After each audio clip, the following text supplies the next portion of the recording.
Yung sa aircon eh.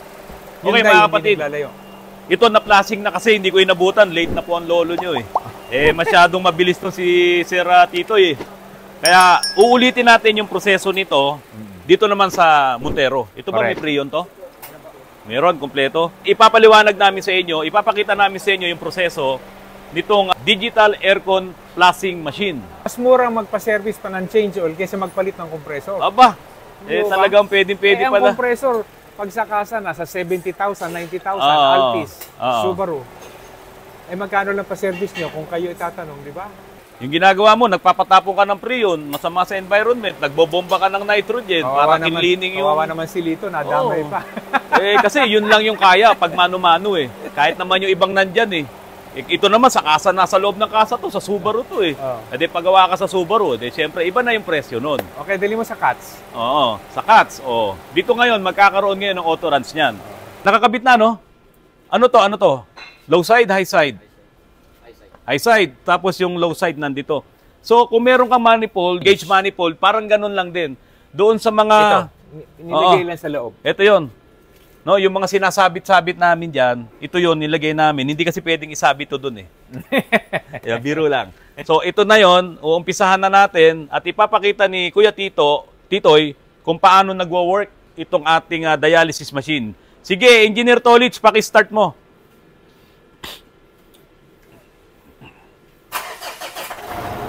Ayan, ini-start na yung engine, yung ating gwapong technician. Nag-uumpisa, nakakabit ang hose ng machine sa aircon ng sasakyan. Okay. Ang gagawin ng machine, iikot ang Freon, labas-pasok sa machine, galing sa makina, sa aircon ng kotse, para gaya ng sinabi ni Kuya Rans. Dadali niya yung lumang langis na nasa loob, pati Freon, at lilinisin dito, ipipilter yung Freon, at yung lumang langis. Ito po ngayon, kumbaga sa tao, may blood pressure reading din ng aircon, low side, high side. Yan ang sukat ng higop ng Freon papasok sa aircon ng kotse. Ikwento natin sa proseso ng trabaho. Okay, go. Gaya ng sinabi ni Sir Rans, gusto nating palitan ng langis ng aircon para number 1 maintenance. Gaya ng makina na diesel, mainam na malinis ang langis para ang bomba ng compressor maganda. Magpapalit ng langis, hindi tatapon ng Freon. Hindi, papasok lang dito yun. Kasi higupin niya. Doon sa tangke. Unang hakbang. Kasi, pag ang aircon hindi maganda lamig, kaya magpapalit ka ng pyesa o hindi, ang una natin dapat umpisahan, siguruhin na nasa tama ang tinatawag na setup. Tama ba ang karga ng langis? Tama ba ang karga ng Freon? Kasi pagka hindi lumalamig at lumundag tayo magpapalit ng pyesa, gastos yun. Pag nakargahan na ng tama langis, dahil nagpalit tayo ng langis, di lumabas. Ikakarga yung bago, at tama ang Freon, at lumamig, swerte mo. Hindi nga nila alam po ano yung tamang langis eh. Tulad nito, Montero, ano tamang langis? Ang kada kotse may sukat, gaya ng kung sa diesel engine, 4 liters. 4 liters. Dito, kunwari, sabi natin, 120 ml, 6 na kutsara. Nung langis na yun? Oo. Yung langis na aircon, napaka-kaunti, kaya napaka-selan. Magkulang ka ng konting malaki epekto. Okay. Ito, 6 na kutsara lang yan. Ito, ilan dapat ang langis na makuha natin dito? Ito yung Montero. Kung yan nagkaroon ng tama antimano, maglalaro yan sa mga 6 to 8 tablespoon, 150 ml to 180. So kapag sumobra doon, yung langis na nakuha natin, may mali dito? Maari.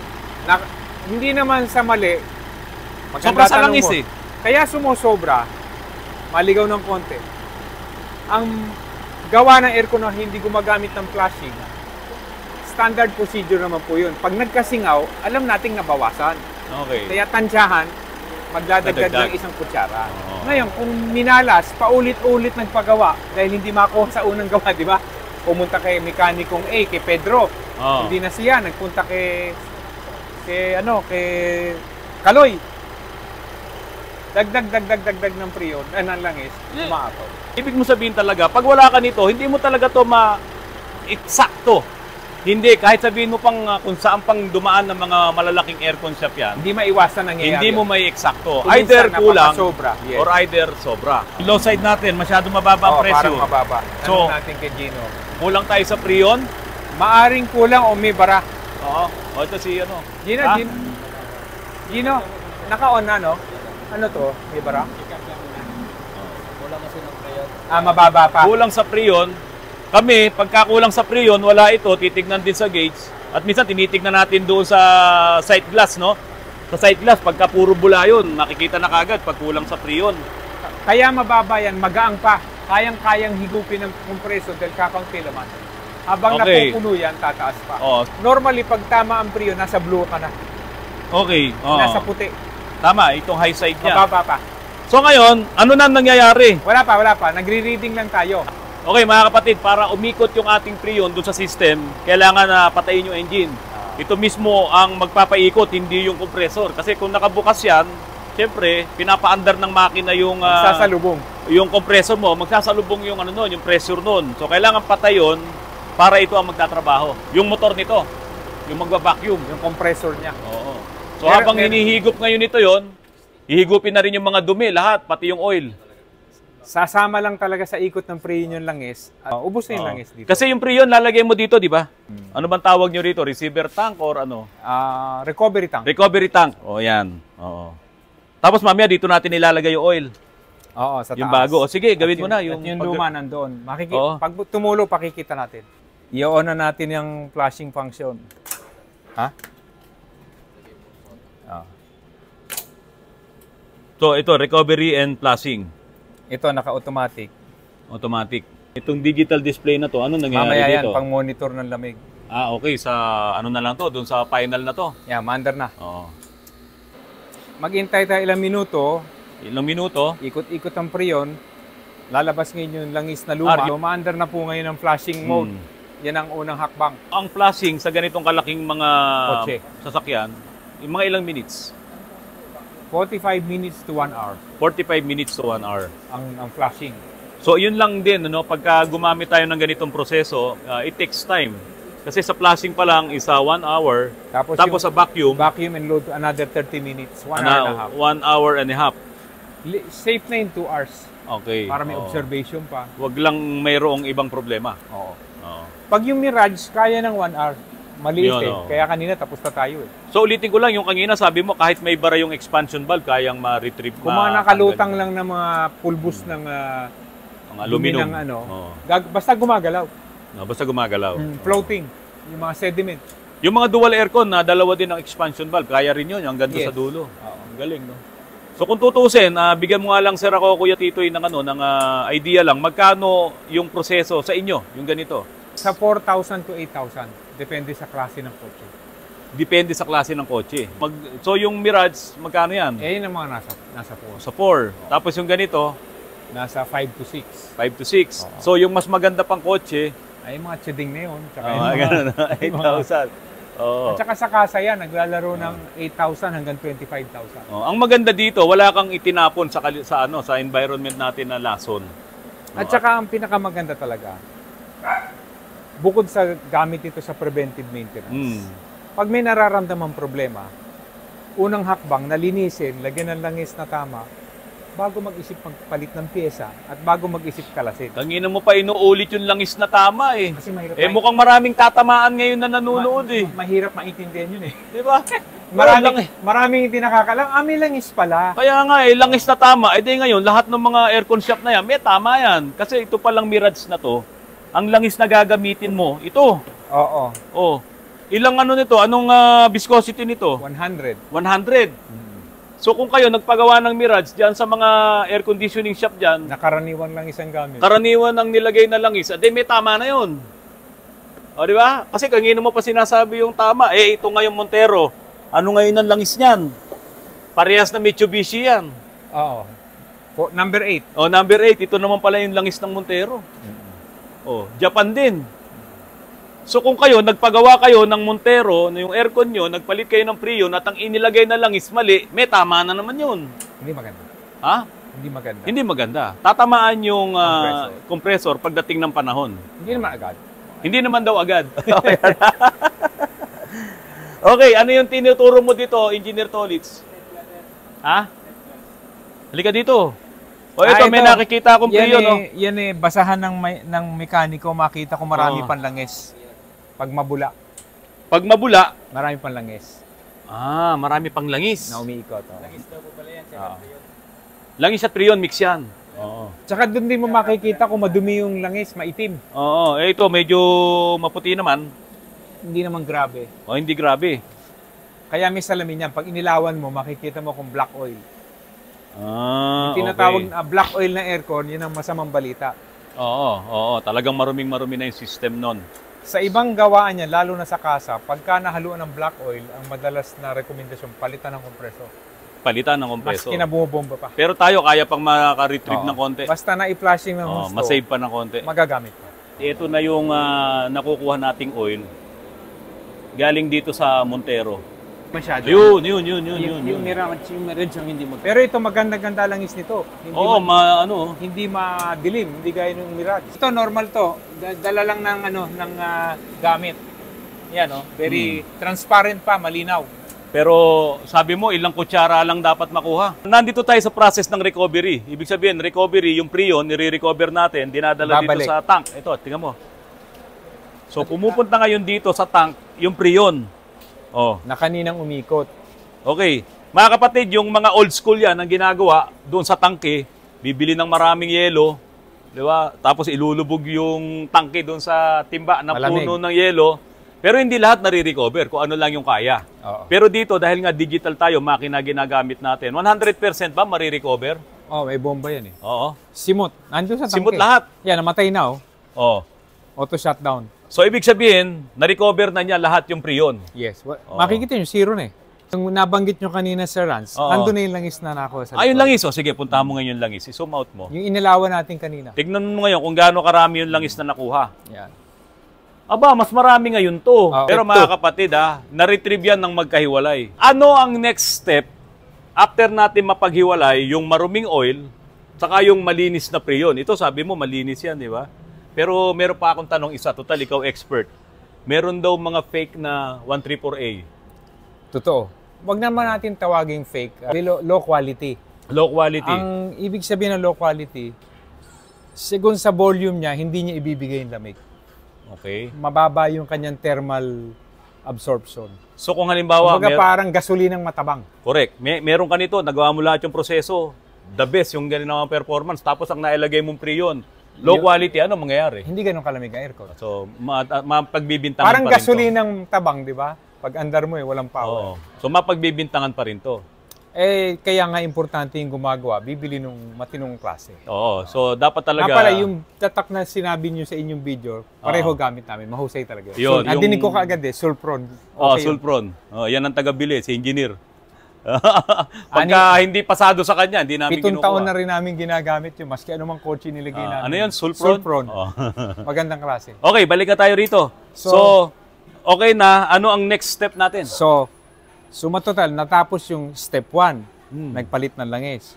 Ngayon, step 2, vacuuming. Ang ibig sabihin, ihigupin ng machine yung mga hanging pumasok, outside air at saka hamog, moisture. Ihanda ang linya tuyo-tuyo. Dahil kalaban ng langis ang tubig. Pag Okay. yan ay umandar na't may naiwang hamog sa loob, pwede mag-yelo dun sa daanan ng expansion valve, magbabara yung tubig doon. Gaya ng refrigerator, nag-yelo. At sisirain na. Pag naghalo ang tubig at langis, chemical breakdown tinatawag, magiging acidic Okay. yung buong system. Oo. So, kakainin niya yung aluminum at mabubutas. Mabubutas yung aluminum. Gino, Mahiyain yan eh. Kaya Ayaw nga. nakikita. ano next? Sisikat ka na ngayon sa buong mundo, Gino. Vacuum. Vacuum. So, papatayin na yon.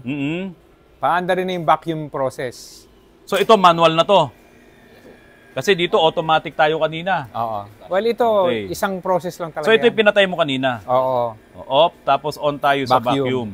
At ang pinipili lang ni Kuya Gino, ilang minuto. Mga normal yan, 10 to 15 minutes. 10 to 15 minutes tayo magba-vacuum. Depende Parang sa katulad laki. din ng vacuuming natin sa mano-mano, no? Oo. Tapos ano tong mga figures na to? Mamaya, yan ang laman ng tangke ng Prion, 5 kilos. 5 kilos to. Ano Ito- ang ine-expect natin? Dapat yan, unti-unting aakit hanggang 760. 760. Hintayin nating matapos. So ngayon nasa 731. Mm-mm. Yan, mabilis naman pala. So pagdating ng 60. 60 millimeters of mercury. millimeters of mercury. Ayan. Kaya mm eh. Okay. Pag tumigil siya, ang idadasal natin, huwag gagalaw. At kung gagalaw man, dahan-dahan. Yun din yung ipinapanalangin ni Tolits eh. Kapag bakit? nag-ano kami, dapat walang gagalaw, no? Pag ito gumalaw ng matulin, bad news. Pero hindi natin inaasahan kasi kung talagang may butas malaki yan, ang timano wala na naman yan. Oo. Ngayon, kuya, nagba-vacuum tayo. Possible din ba na may nahihigo pa tayong dumi niyan? Hindi na rin. Hindi na, no? Kasi Lumabas na sa kasama langis siya yan. nung liquid eh, no? Moisture na lang yan. Moisture na lang. So dito ang inihigop natin, yung moisture talaga, yung tubig. Tsaka hangin, outside air. Ay, Wala. maglalagay pa tayo ng oil. Mamaya. Oo, ito, Mabilis lang yan. inaayos na ni Gino. Oh. Ay, sige, video nyo. Oo. So ito yung lagayan natin ng oil. 1 minute. So yung oil nito, yung gauge 80. 8, number 8. Number 8. Oo. Magkano ang isang latang ganito? Mga 200 plus. Okay. So ilang... Tinan yung linaw nung bago, di ba? Walang kulay. Ilang ml ang kailangan natin malagay dyan, Gino? 150? 180. 180 ml. Oh, so ang ikinarga mo ay 200. So mauubos talaga to.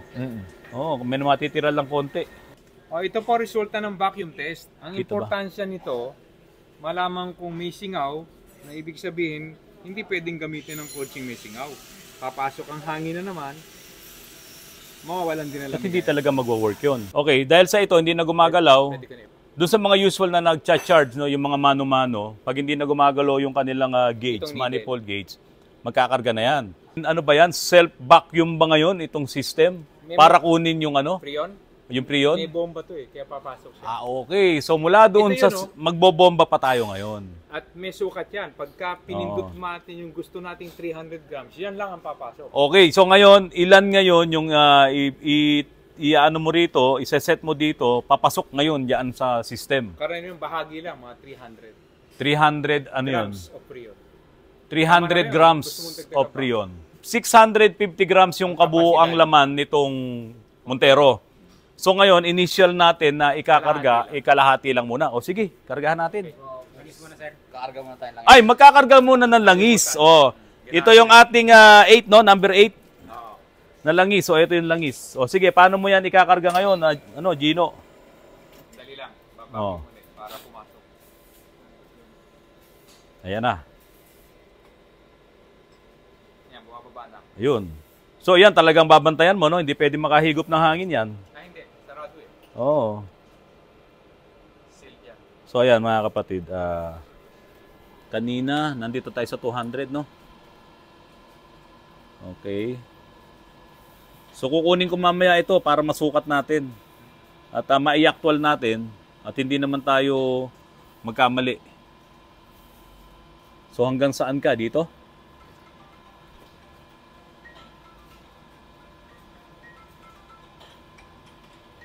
Ayun. So, very accurate yung karga natin ng oil. So, ngayon, nakapagkarga ka na ng langis, ano naman yung susunod natin gagawin? Bali, magkakarga muna tayo ng 300 gram. Ayun. Pumasok na yun, sir.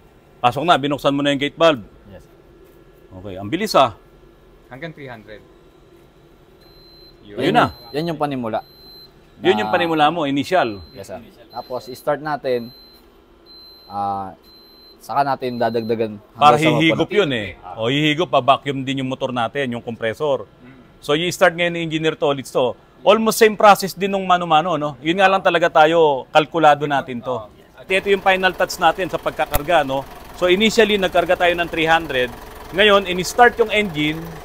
Tapos, pag-start ng engine, i-on ngayon yung aircon para gumana yung compressor. At pag-gana ng compressor, makikita nyo ngayon dito sa gauge natin, mababa ito. Alright, yan ang gusto ko mapanood natin ha. Intay lang tayo ng 1 second. So, dito tayo magme-metro ngayon, saka dito. Bantayin yung mangyari pag under ng compressor. O sige. Aircon on! Ayan na. Hihigop na. Ayan na. Oo. So, ano yung actual reading natin dapat na normal? 25? Diyan, 25 to 35. 25 to 35. Pero nakaapak siya sa gas, kaya medyo mababa. Kaya humihigo pa, oo. So, ibig sabihin, maganda pa yung compressor. Yan ang Kasi ibig- maganda yung vacuum niya. Makikita niyo, Oo. mabilis bumaba. Pagka ang Oo. compressor mahina na, yung on kanina, Oo. matagal. Matagal. So ito maganda yung compressor natin, maganda pa siya mag-vacuum ng ating refrigerant.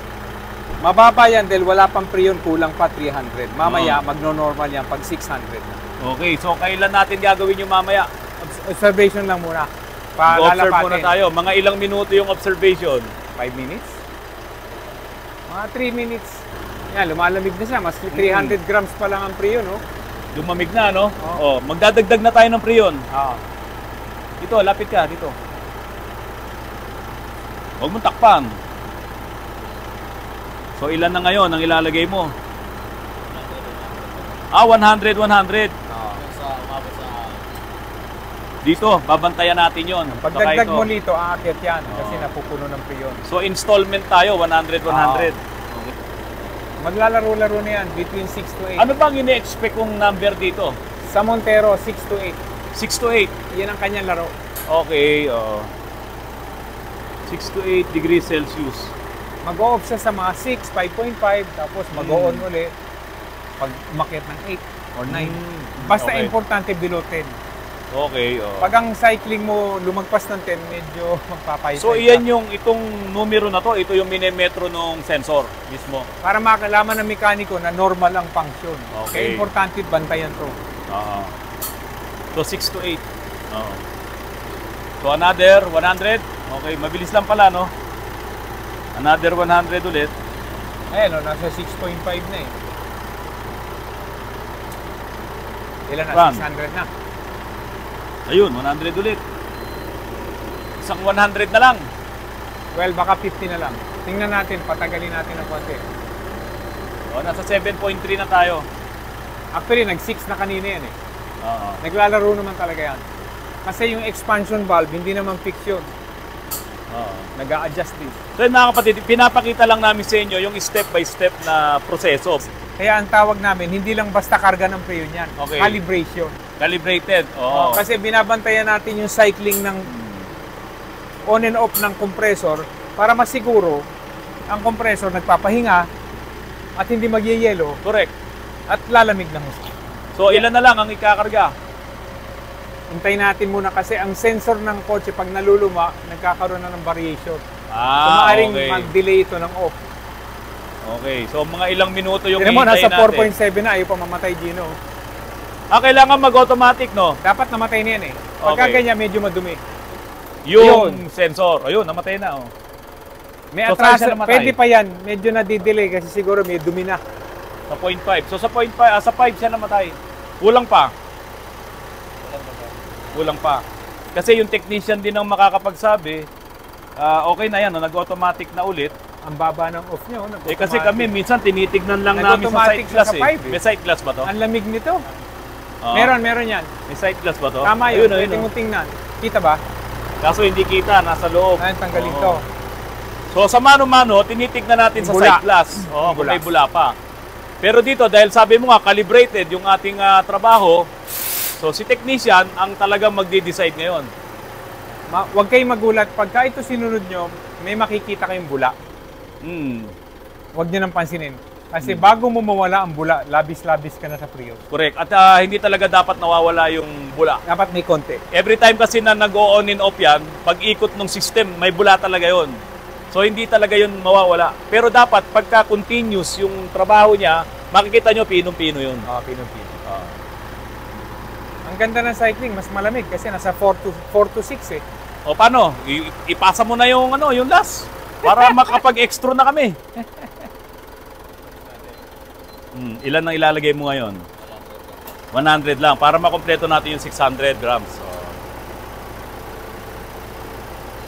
ayun. Kapatid, kompleto na 600 grams. Pero doon sa 500, kung ako tatanungin mo, okay na ako doon para hindi mahirapan yung compressor ko eh. Exactly. Tama. Kung ako tatanungin nyo, kasi kung saktong-sakto talaga, tapos medyo luma na ang compressor ko, di ba? Pero ako lang yun. Pero ito naman kasi sakto to eh. Makina ang nagkarga dito. Tama ang katwiran ni Sir Rans. Bakit pahihirapan yung compressor na wasto na lamig? Oo. Tanghali kasi dito hindi mainit. Oo. Baka pag ito'y nasa traffic na, medyo mabitin na. Edi babalik ulit Kaya yan may sa akin. spec na 6 to 650. Yun. Magdadagdag na lang Dito tayo. malamig na pagka siya ganun. kasi presko eh. Nasa Antipolo tayo. So ngayon, malamig na sa loob. Tingnan nga natin. Malamig na yan, no? Nasa 4, oh. 4.7 ang laro. Nakabukas Oo balik nga. You know? Napakalamig. Paano ko ba ipapakita sa inyo sa video na napakasarap ng aircon nito? Iyan, gumagana yung aircon natin kaya mataas yung ating RPM. Pakinggan nyo ngayon, pag nag-trip off yan, yung nag-automatic, kung ano ang tunog ng makina. Ayan. At ilang segundo. At ilang segundo. Bibilangin natin. Medyo matagal yung ano niya, no? Yan, nag-off na. 1, 2, May timer dito. 3, Dito sa 4, 5, 6. Ayun, nag-on na. Almost 6 seconds. No, tignan natin kung accurate tayo doon sa ating run ng video natin. So every 6 seconds, medyo matagal yung ano, Yung on. yung pag-on niya mabilis, pero yung naka-on siya mamatay, medyo matagal. Talaga nagpapalamig siya. Siyempre, naghahabol. Habulin niya yung lamig. Kasi nakabukas pa yung mga bintana doon eh. Normally, mga ano yan, 10, 15. 10 to 15 Ang running. seconds. Ang running time. Ayan, nag-off na. At saka maririnig mo, hindi hirap yung makina, oh. Naglalaro siya between 4 and 6. Oo. Pero Sir Randy kailangan maintindihan ng may-ari ng kotse. Iba-iba ang galaw ng cycling on na iba-ibang kotse. Hindi pwedeng asahan na lahat ng kotse 4 and 6. Meron 6 and 8. Ang Depende. importante, Nandun siya sa range. Huwag siyang aabot ng 10. Nandun siya sa range. Maglaro siya from 0 to 10. Basta on and off. Huwag siyang lalampas doon. Pag naglaro yan ng 10 to 12, medyo tanghali, pay-pay na. Okay. Pwede na patayin. Yeah. Patayin na yon. Ano? Kuya Tito Icolayco, dinala niya rito itong technology na to, ipapahiram kay Autorans, sabi mo mga Enero. kailan ba? Sa Enero. Matapos ang bago At taon. gagamitin natin para po mapangalagaan ang inyong mga air conditioning system. Una, magpasalamat sa inyo dahil natutuwa ako na nakilala ko kayo na may malasakit kay sa customer. Kami 12 years na. Hindi pa ako naging bilyonaryo eh. Wala naman talaga. Kasi ang kinaliligaya natin dito, di ba, yung may-ari ng sasakyan, mabigyan ng tamang serbisyo at makaiwas sila sa mga abala sa pag-maintain ng kotse. Sabihin natin kasi hindi natin alam kung ano ba talaga yung proper. So meron pala talagang proper na pag-maintain at proper na pag-charge at pag-discharge, o di ba? Kasi hindi ka pwedeng magpalabas ng lason. At pag-diagnose ng problema ng isang air conditioning system ng inyong mga sasakyan. At iyan ay ihahatid sa atin ni Kuya Tito Icolayco sa ating video. Pahuling salita at pabaon sa inyo. Ang kasabihan namin sa Facebook, may 3 sikreto ang lamig ng aircon natin. Yun. Kaunahan, yung nakita nyo, tama ang karga ng prion. Okay. Ang prion parang dugo na nagbibigay buhay sa katawan natin. Correct. Ang pangalawa, gaya ng sinasabi ng doktor, dapat maganda yung sirkulasyon. Pag may problema katawan natin, ang tawag ng doktor, high blood. High blood. Sa aircon, pag ang prion na bara sa isang lugar, dahil dalawang side yan, mag-high pressure. Parang high blood. High blood din. Ang ikatlong sikreto, umiikot nga ang prion natin, lumalamig yung loob ng cooling unit o evaporator, yung hangin na bumubugas sa mukha natin, kuminsan mahina dahil barado. Yun ang makwento. Kadalasan, ang may-ari ng kotse kasi, ang naintindihan sa aircon, dalawa lang. Pag mahina lamig, siguro kulang ang prion, tama naman. Yun ang unang sikreto. Pangalawa, siguro palinis. Ang karagdagan matututunan nyo dito kay Sir Ranzat sa amin, ang paglilinis, dalawa pala. Bukod sa paglilinis na alam nating hugasan yung evaporator, gaya ng aircon sa bahay, ang isang importante rin, yung linis ng langis na umiikot. Paglilinis ng dugo. Oo, yes. Parang kaya dialysis. Oo. Paano po iikot ang freon kung kasabay niyan langis ay marumit malapot at bumabara sa mga tubo? At nandun na yung mga ribaba. No? Yung mga tinatawag na pulbos na aluminyo na compressor nyo, na natural naman nagagas-gas, nagpapabara yan. O yun muna mga kapatid. Salamat sa inyong asahan nyo, by January, nandito na to. At magpuntahan kayo rito, itry nyo itong technology na to at magbibigay tayo ng promo para makatulong po sa lahat po sa inyo.